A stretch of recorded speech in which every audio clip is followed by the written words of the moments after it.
दोस्तों, आज की कहानी एक ऐसी नागिन की है जो ममता की तड़प में गलियों में भाग रही होती है। गांव वाले उसे देखकर घरों में छपने लगते हैं। जो भी इस नागिन को देखता तो वो चलाना शुरू कर देता, पर ये नागिन सिर्फ यही कह रही थी, मेरा बच्चा भूखा है, मेरे बच्चे को दूध पिला दो, कोई है जो मेरे बच्चों को दूध पिला दे। पर लोग डर के मारे हाथों में डंडे लिए इस नागिन के पीछे दौड़ने लगते। ये नागिन खुद को बचाती हुई पहाड़ी पर पहुंचती है। वहां अल्लाह के हुजूर गड़गड़ा कर दुआ मांगती है, ऐ मेरे अल्लाह, मैंने कौन सी खुता कर दी, मेरा शोहर परदेस बैठा है और आज मैं नागिन बन चुकी हूँ, मेरा बच्चा भूख से अकेला घर में बलक रहा है। दोस्तों, इस जालिम औरत ने एक ऐसा जुल्म किया कि जिसे सुनकर आपकी आंखों में भी आंसू आ जाएंगे। और फिर उसे ऐसी बद्दुआ लगी कि आज ये पहाड़ों पर और जंगलों में भटक रही है।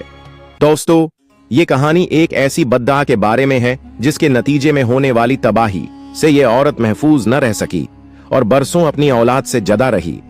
आखिर ऐसा क्या हुआ था कि इस औरत के नसीब में ये बर्बादी लिख दी गई? आखिर वो बद्दा किसने दी थी और क्यों दी थी? तो चलिए चलकर ये किस्सा सुनते हैं। दोस्तों, ये कहानी एक गरीब औरत मरियम के बारे में है। मरियम अपने शौहर करीम के साथ एक छोटे से गांव में रहती थी। इसका छोटा सा घर इसकी खुशियों का गहवारा था। शादी के बाद वो दोनों बहुत खुश थे। रंग बरंगे चमकीले कपड़े और चमकती खंगती चौड़ियां मरियम की कमजोरी थी और शादी के बाद उसे ये वाफिर मिकदार में मिली थी। वो हरदम सजी सनूरी रहती। अपने शौहर की मोहब्बत पाकर वो खुद को दुनिया की सबसे खुश किस्मत लड़की समझ रही थी।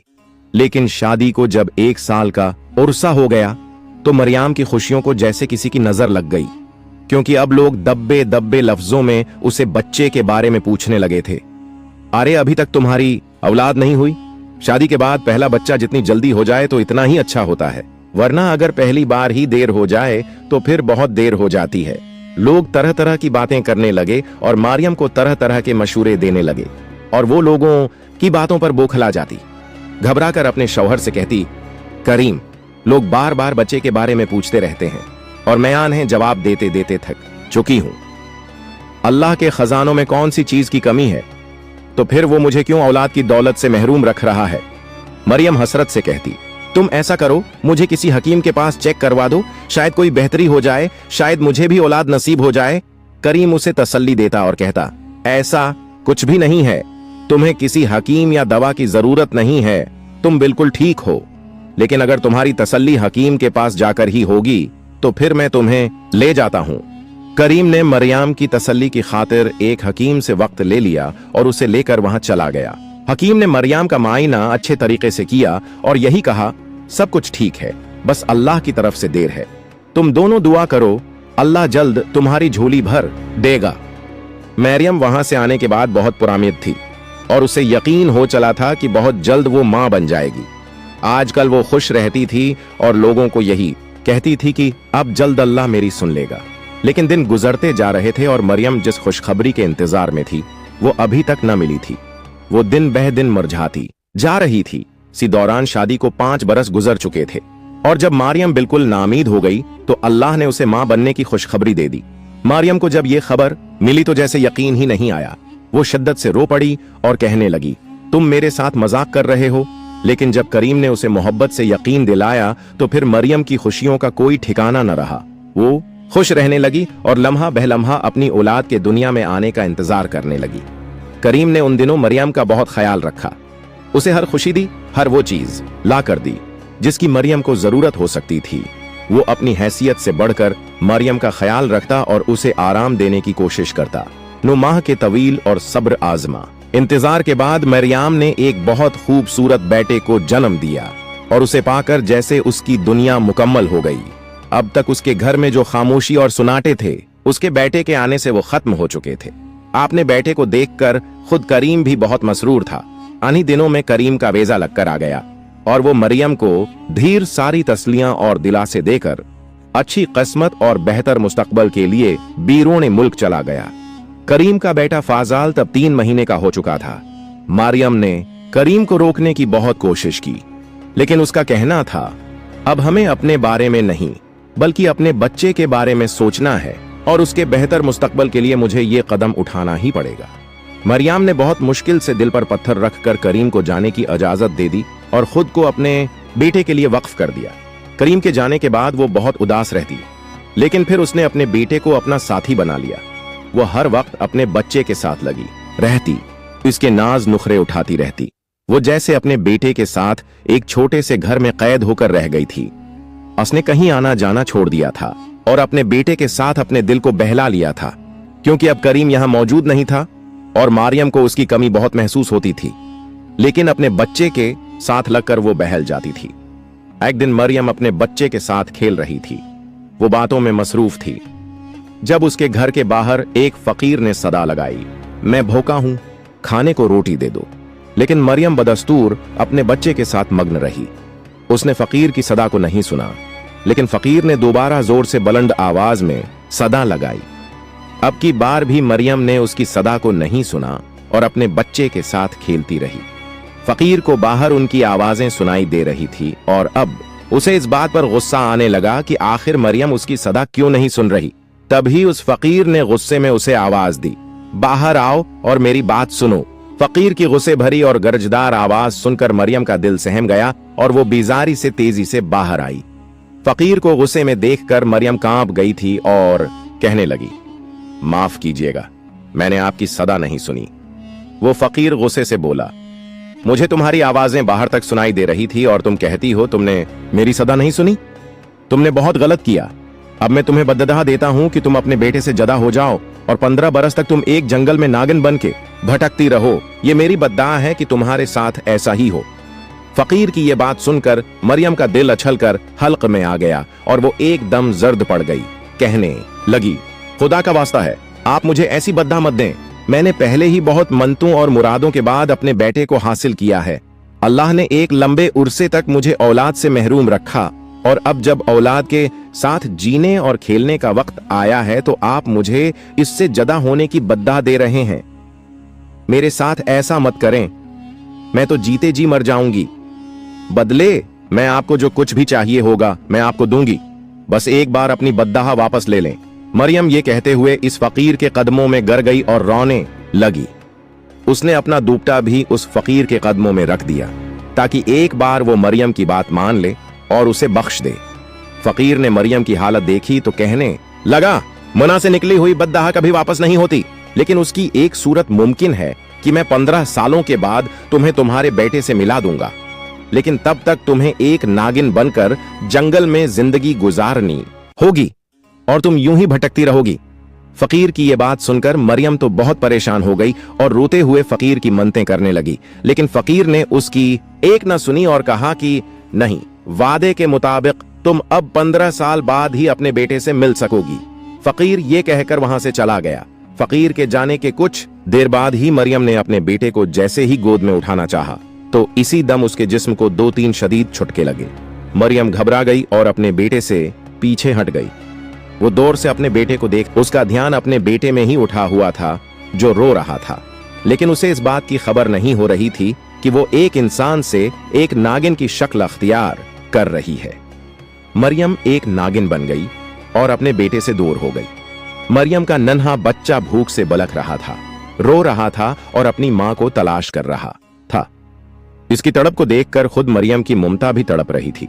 वो भी रो रही थी, लेकिन वो बेबस हो चुकी थी और उसके अख्तियार में अब कुछ नहीं रहा था। एक फकीर की बद्दुआ ने उसे इस हाल को पहुंचा दिया था। मरियम रोते हुए अपने बेटे को दौर से ही देख रही थी। उसे मालूम था कि उसके बेटे की भूख का वक्त है और उसे उस वक्त दूध पीना है। मरियम अपने बेटे की तड़प को देखते हुए घर से बाहर निकली और गांव में लोगों से मदद मांगने की गरज से घर घर जाने लगी। वो लोगों को अपनी मजबूरी बताने की कोशिश करती, लेकिन जो कोई भी उसे अपने दरवाजे पर देखता उसे डर लगता और खौफजदा होते हुए फौरन दरवाजा बंद कर देता। एक दो ने तो उसे मारा भी। मरियम ने फिर भी हिम्मत नहीं हारी। अपने बेटे की भूख से बलकती हुई सूरत उसकी निगाहों के सामने घूम रही थी और वो चाहती थी कि जल्द से जल्द उसके खाने का कुछ बंदोबस्त कर दे। जब गांव से उसे किसी सूरत भी कोई मदद न मिली तो उसने ये सोच लिया कि अब जंगल में जाकर कुछ तलाश किया जाए ताकि उसके बेटे की भूख तो मिट सके। यही सोचकर वो जंगल की तरफ निकल गई, लेकिन सारा जंगल भटक कर घूम फिर कर मरियम को कुछ भी ऐसा न मिला जो वो अपने बेटे को खिला सके। मरियम बेबसी के आलम में मुसलसल रो रही थी। तड़प रही थी और अपने बेटे का सोचकर उसकी ममता और जोश मारने लग जाती। लेकिन मरियम की बेबसी अरूज पर थी और वो उस वक्त कुछ कर नहीं पा रही थी। थक हार कर वो एक दरख्त के नीचे बैठ गई और रो रो कर अल्लाह से गड़गड़ा कर दुआ करने लगी। ए मेरे मालिक, तो सब कुछ जानता है, मैंने जानबूझकर कुछ नहीं किया। अगर अपने बेटे के साथ लगकर मुझे इस फकीर की सदा सुनाई नहीं दी तो मैंने ऐसा जानबूझ कर नहीं किया। वो फकीर मुझे बद्दुआ दे गया। मैं अपने बेटे से जदा हो गई। मैं उसके लिए कुछ खाने का बंदोबस्त नहीं कर पा रही हूँ। मेरी ममता तड़प रही है कि मैं उसे एक बार सीने से लगा लूं, लेकिन मेरे बस में अब कुछ नहीं रहा है। मेरे मालिक, मेरे बेटे के लिए कुछ इंतजाम कर दें, इसके लिए तो कुछ बंदोबस्त कर दें। मरियम रो रो कर अल्लाह के आगे गड़गड़ा कर दुआ मांग रही थी और तब ही इतनी ही देर में उसकी बातों को एक बूढ़ी औरत ने सुन लिया। बूढ़ी औरत इस वक्त जंगल में लकड़ियां काट रही थी। लकड़ियां काटकर वो उन्हें फरोख्त करती और अपनी गुजर बसर करती थी। मरियम की बातें सुनकर वो हैरत में मुब्तला हो गई और सोचने लगी, आखिर एक नागिन ये क्या मांग रही है? अल्लाह से ऐसी अल्तजा क्यों कर रही है? आखिर उससे कौन सी गलती हो गई? ये क्या माजरा है? उसके तजस्सुस ने उसे मजबूर कर दिया कि वो एक नागिन के करीब आ गई और कहने लगी, मैं अभी तुम्हारी बातें ही सुन रही थी। तुमने अल्लाह से जो दुआ की है, आखिर तुम पे ऐसी क्या मजबूरी आन पड़ी है? तुम्हें किसकी बद्दुआ लगी है? इस बूढ़ी औरत ने मरियम से बहुत से सवाल किए। मरियम, जो इस वक्त एक नागिन के रूप में थी, इस बूढ़ी औरत को वहां पर देखकर उसकी आंखें चमकने लगी और उसे उस बात की उम्मीद होने लगी कि अल्लाह ने गैब से उसके लिए कोई मदद भेजी है। तभी मरियम ने उसे अपने साथ गुजरने वाला सारा किस्सा सुना दिया और कहने लगी, तुम्हें खुदा का वास्ता है, तुम मेरे बेटे को 15 बरसों के लिए पाल लो। मुझसे जो हो सका मैं तुम्हें दूंगी। मैं एक बद्दुआ के असर में हूं और तब तक अपने बेटे के करीब नहीं जा सकती जब तक इंसानी हालत में वापस नहीं आ जाती। इसलिए मैं तुम्हारी बहुत एहसानमंद रहूंगी। तुम मेरे बच्चे को पालने पोसने की जिम्मेदारी उठा लो, क्योंकि उस दुनिया में मेरा कोई नहीं है। मेरा शोहर बीरवन मुल्क जाकर कमाने गया था। मुझे उसकी कोई खबर नहीं है और जब तक उसकी खबर नहीं आती मैं अपने बेटे को यूं तन्हा अकेला नहीं छोड़ सकती। इस बूढ़ी औरत का दिल मरियम की बातें सुनकर पसीज गया और वो मरियम से कहने लगी, तुम फिक्र मत करो, मैं तुम्हारे बेटे की जिम्मेदारी उठा लूंगी और उसे अपने बेटे की तरह ही पालूंगी।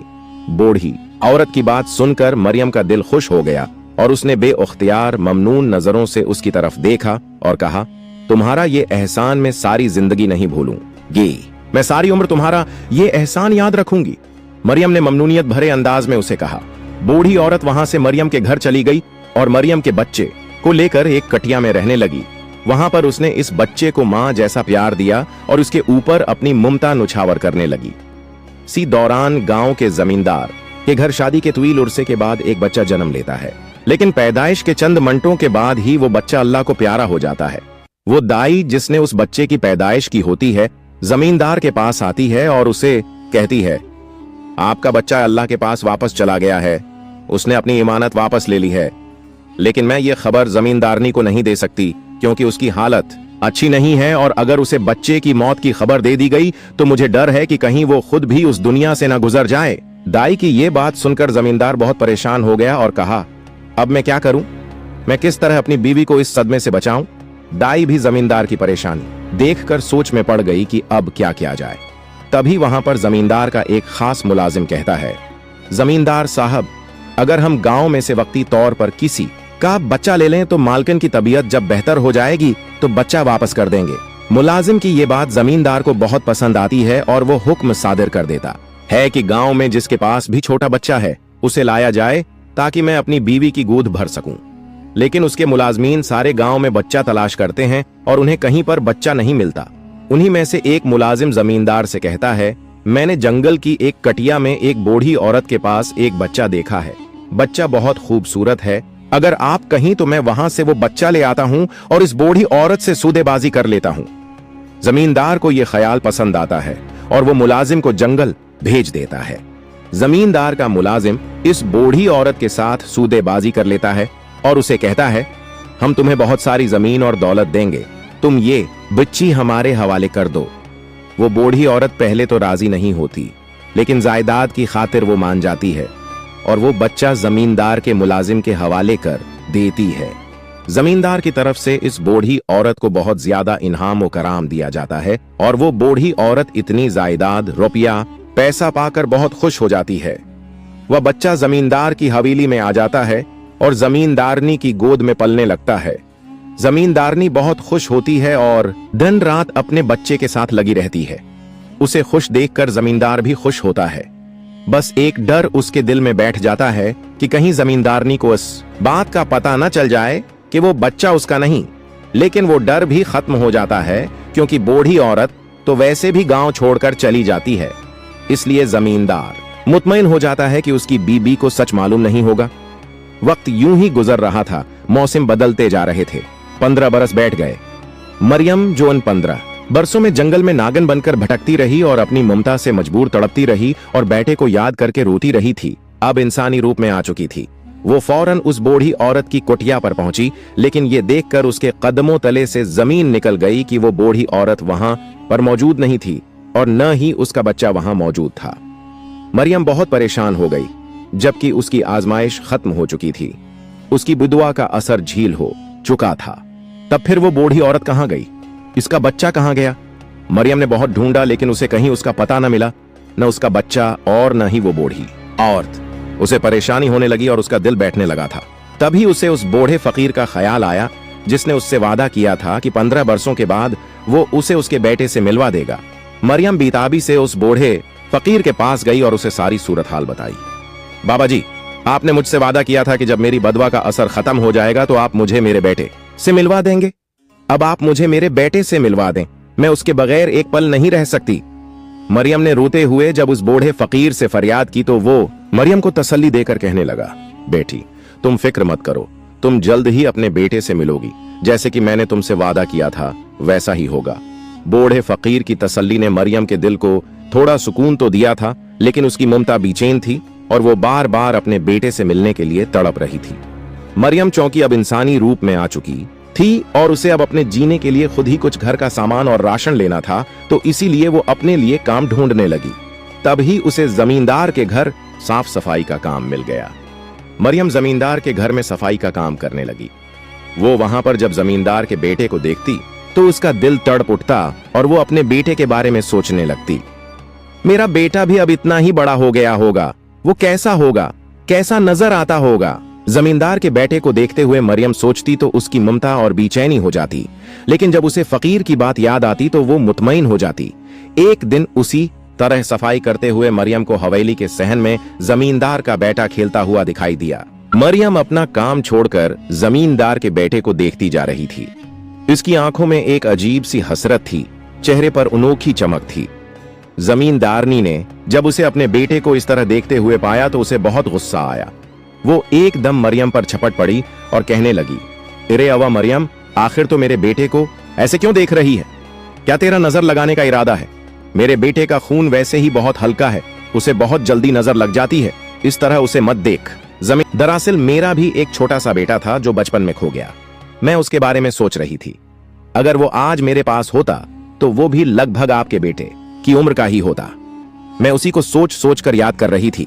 मरियम ने रोते हुए जब जमींदारनी से कहा तो जमींदारनी का दिल भी नर्म पड़ गया और उसने मरियम से पूछा, तुम्हारा बेटा कैसे खो गया, क्या हुआ था?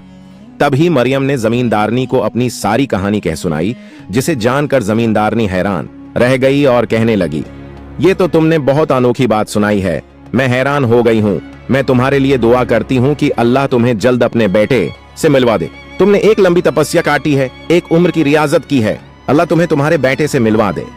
जमींदारनी ने मरियम को दुआ देते हुए कहा तो मरियम बेअख्तियार जमींदारनी की ममनून हुई। कुछ दिन इसी तरह गुजर गए जब अचानक ही जमींदारनी का बेटा बीमार पड़ गया। उसकी बीमारी का सुनकर जमींदार और जमींदारनी बेचैन हो गए। उनकी तो जान अपने बेटे में बसती थी और वो दोनों तो एक लम्हे के लिए भी उसे अपनी नजरों से ओझल नहीं करते थे। अब उसके बीमार पड़ जाने पर वो दोनों बेचैन हो गए थे। दिन रात उसके सरहाने बैठे रहते, लेकिन उसकी बीमारी न तो समझ में आ रही थी और न ही वो ठीक हो रहा था। जमींदार ने बहुत इलाज करवाया, लेकिन उसके बेटे को कोई फर्क नहीं पड़ रहा था। वो अपने बेटे की वजह से बहुत परेशान था और उसकी बीमारी को दौर करना चाहता था। तभी एक दिन उसके मुलाजिम ने उसे कहा, चौधरी साहब, इस गांव में एक बूढ़ा फकीर रहता है जिसकी दुआ में और दम में बहुत असर है। अगर हम उससे आपके बेटे को दम करवा लें तो शायद वो ठीक हो जाए। जमींदार, जो आजकल अपने बेटे को लेकर बहुत परेशान था और कई तरह के इलाज आजमा चुका था, उसने सोचा एक बूढ़ा फकीर का दम भी आजमा लिया जाए। इसीलिए उसने मुलाजिम को हुक्म दिया कि इस बूढ़े फकीर को हवेली में लाया जाए। मुलाजिम ये सुनकर फौरन चला गया और थोड़ी ही देर के बाद उस बूढ़े फकीर को हवेली में ले आया। बूढ़े फकीर ने जब जमींदार के बेटे को देखा तो कहने लगा, उसका इलाज सिर्फ एक ही तरह मुमकिन है। अगर उसकी सगी मां उसके माथे पर हाथ रखकर बोल दे, बेटा अब उठ जाओ, अब तुम ठीक हो, तो फिर ये अपनी बीमारी से बाहर आ सकता है, वरना ये मुमकिन नहीं।